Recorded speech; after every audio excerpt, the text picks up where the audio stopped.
In one of our previous videos, we talked about how to download free videos and free images. We discussed some of the free websites where you can download free images and videos and use it for your content. Some of the sites we mentioned were Pexels, Pixabay, Shutterstock, and Bast by Shopify. Now, what do you do with these images after downloading them? What do you do with the videos after downloading them?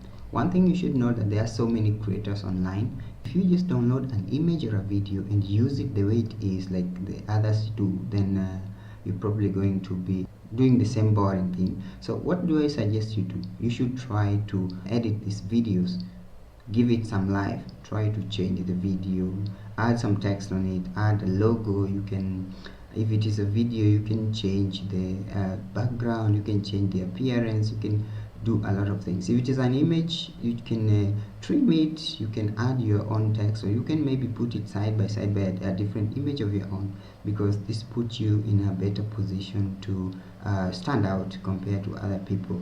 Because even when you're doing blogging, for instance, you'll find that if you use free images, your rating will not be as high as someone who edits or someone who uses the original images. So it is not bad to use free images from image websites, but then it is not reasonable, or it does not help you if you just use these free images as they are.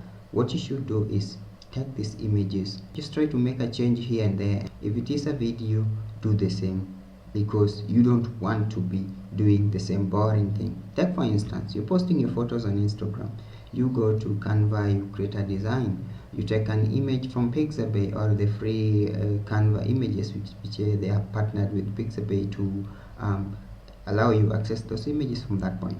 Now this image, if you use it as it is, you just take an image, drag and drop it in the frame that you've chosen, and then upload it on Instagram.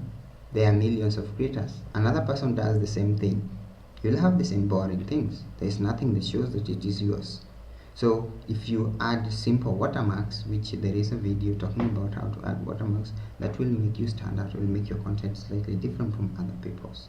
So take your images, edit them, take your videos, edit them, and try to be unique, even if you use free images. If this is too much of a task to you, then stick to original content, stick to your own taken pictures or recorded videos.